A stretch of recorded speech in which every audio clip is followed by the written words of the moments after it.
తక్కువగా మాట్లాడితే అంత విలువ, ఎంత దూరంగా ఉంటే అంత గౌరవం, ఎంత తక్కువగా ప్రేమిస్తే అంత మనశ్శాంతి, ఎంత హద్దుల్లో ఉంటే అంత మర్యాద, ఎంత నిగ్రహంగా ఉంటే అంత అగ్రస్థానం, ఎంత తక్కువగా ఆశిస్తే అంత ప్రశాంతత కదంటారా? నలుగురిలో ఉన్నప్పుడు నాలుకని, అలాగే ఆవేశంలో ఉన్నప్పుడు ఆలోచనలను అదుపులో పెట్టుకోగలిగితే జీవితం ప్రశాంతంగా ఉంటుంది. బాధ అనేది మనిషిని మార్చేస్తుంది. కొందరిని మౌనంగా, మరికొందరిని కఠినంగా. 2 రోజులు బాధగా ఉంటుంది, 3 days లో నేను చెప్తాను. రోజులు ఇబ్బందిగా ఉంటుంది, వారం తర్వాత అలవాటైపోతుంది. తప్పదు అని తెలిసినప్పుడు తపస్సు చేసినా తప్పించుకోలేవు. ఇదే ప్రతి ఓటమి వెనుక ఉండే కథ. భార్య ఎప్పుడూ కూడా నవ్వుతూ ఉండాలి, అలాగే భర్త ఎప్పుడూ కూడా నవ్విస్తూ ఉండాలి. అప్పుడే వారి జీవితం హాయిగా ఉంటుంది.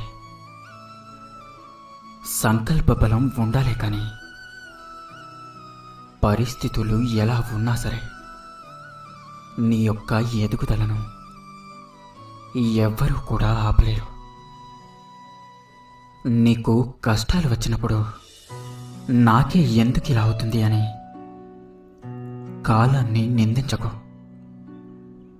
ఒక్క మాట గుర్తుంచుకో, కాలం అనేది మంచి ఆటగాళ్ళకి పోటీ ఇస్తుంది, అంతేకాని చేత కాని చవటలకు కాదు.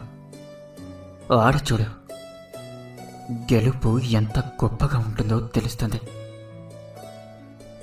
గమ్యం లేకుండా ప్రయాణం చేయకు, అలాగే గమ్యం చేరాక ప్రయాణాన్ని మర్చిపోకు. హద్దుల్లో బ్రతకడం తప్పు కాదు, లేని హద్దుని మన చుట్టూ మనమే నిర్మించుకొని దాన్ని దాటలేమేమో అన్న భ్రమలో బ్రతకడం మాత్రం ముమ్మాటికి తప్పే అవుతుంది.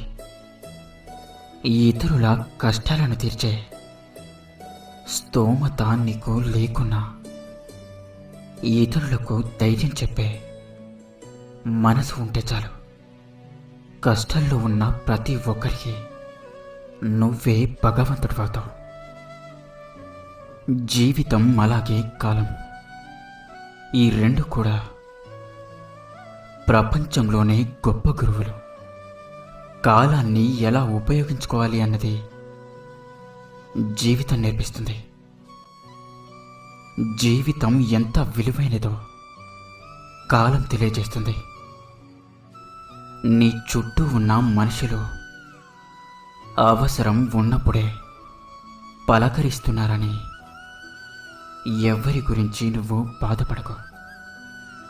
వాళ్ళు చీకటిలో ఉన్నప్పుడు ఒక వెలుగులా నువ్వు గుర్తొస్తున్నావని గర్వపడు.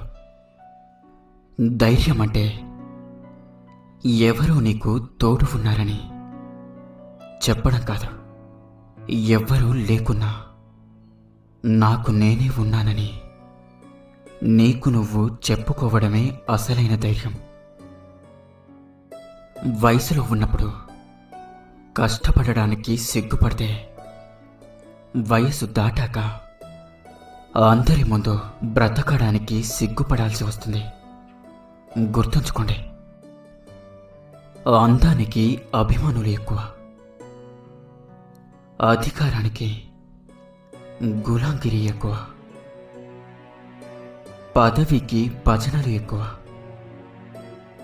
ధనానికి పొగడ్తలు ఎక్కువ, నిజానికి శత్రువులు ఎక్కువ, నీతికి నిందలు ఎక్కువ, అలాగే మంచికి కష్టాలు ఎక్కువ. సముద్రం అనేది అందరికీ ఒక్కటే. ఇక్కడ సమస్య ఏంటంటే ఈత వచ్చిన వారికి ముత్యాలు దొరుకుతాయి, వల వేయడం వచ్చిన వారికి చేపలు దొరుకుతాయి,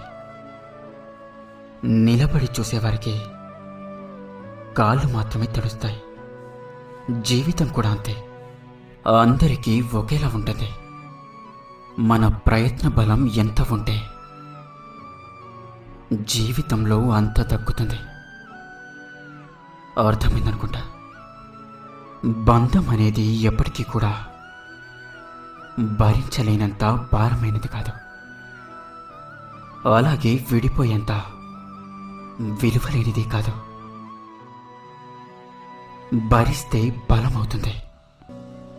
అర్థం చేసుకోగలిగితే దాని యొక్క విలువ పెరుగుతుంది. గుర్తుంచుకోండి, నది యొక్క లోతుతో నీకు సంబంధం ఉండదు. ఈత చేతనైతే చాలు ఒడ్డుకు చేరుకోగలుగుతావు. అలాగే నీ యొక్క లక్ష్యం ఎంత పెద్దదైనా కావచ్చు, నిరంతర సాధన చేస్తే తప్పకుండా గెలిచి తీరుతావు. భర్తకు భార్య సగమవుతుందేమో, కానీ భార్యకు మాత్రం భర్తే సర్వస్వం. భర్తకు ఎన్నో సంతోషాలుంటాయి, కానీ భార్యకు మాత్రం అన్ని సంతోషాలు భర్తే. గుర్తుంచుకోండి, మన తెలివితేటలను ఎప్పుడూ కూడా మన యొక్క బ్రతుకును బాగు చేసుకోవడానికే వాడాలే తప్ప ఇతరుల బ్రతుకును నాశనం చేయడానికి కాదు. లక్షలు ఉన్న వాళ్ళ కోసం కాదు, లక్షణాలు ఉన్న వాళ్ళ వెంట పడండి.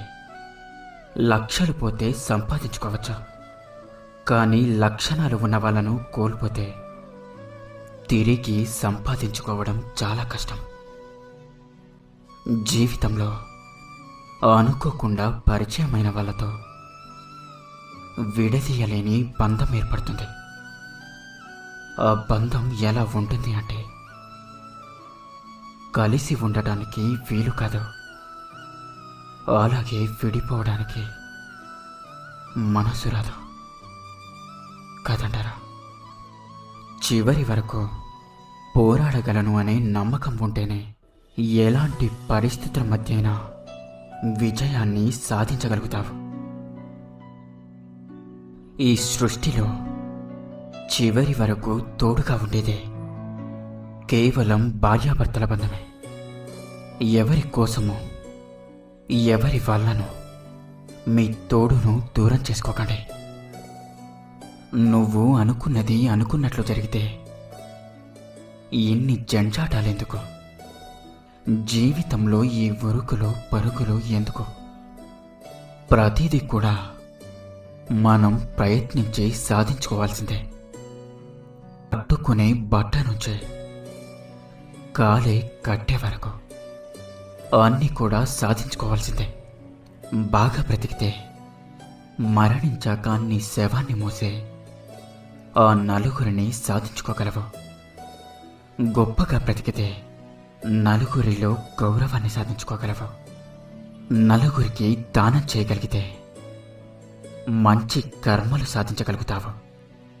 నీకు నచ్చిన పని కోసం నడి రాత్రిలో కూడా సాధన చేస్తే ఎప్పటికైనా నువ్వు అనుకున్నది తప్పకుండా సాధించి తీరుతావు. సాధన మొదలుపెట్టావు, అది నీకు అన్నీ సాధించి పెడుతుంది. నిన్ను నువ్వు నిరూపించుకోవడానికి ఉన్న ఒకే ఒక మార్గం నీ ఎదుగుదల. అది లేకుండా నువ్వు ఎంత గొంతు చించుకున్నా ఇక్కడ ఎవరు కూడా పట్టించుకోరు. నువ్వు విసిరే సవాళ్ళు నీ యొక్క గొప్పని చాటి చెప్తాయి అనుకోవడం నీ అమాయకత్వమే. నీ నిశ్శబ్దమే నీ విలువను పెంచుతుంది. నీ మీద ఉన్న అంచనాలను రెట్టింపు చేస్తుంది.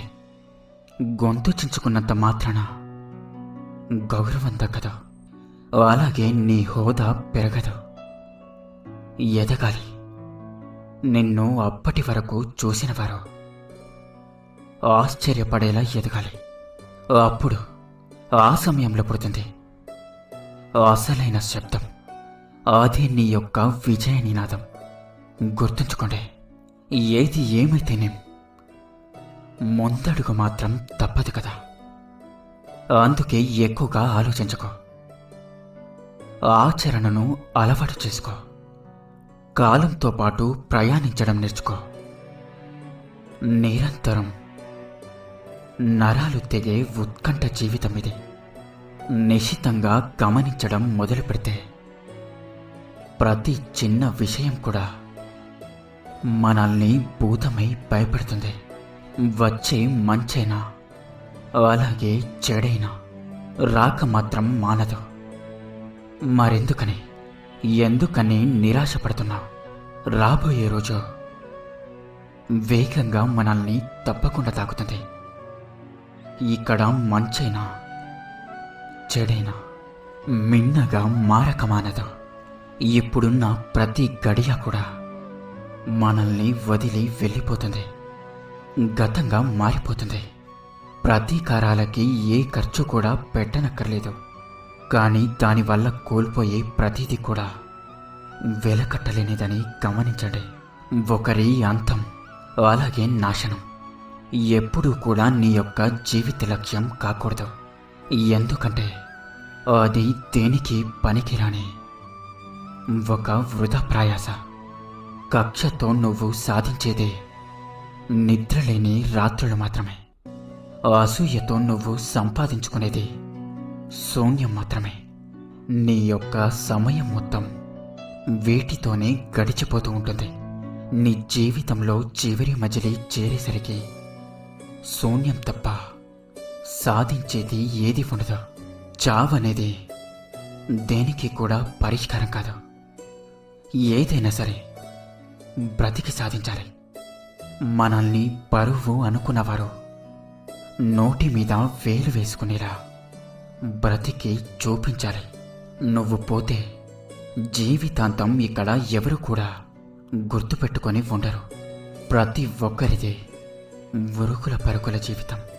నీకోసం కేవలం 2 కన్నీటి బొట్లు మాత్రమే కార్చగలరు. అలాగే కాలే నీ కట్టెను చూడగలడు. అంతే. తెల్లారితే మళ్ళీ అంతా మామూలే.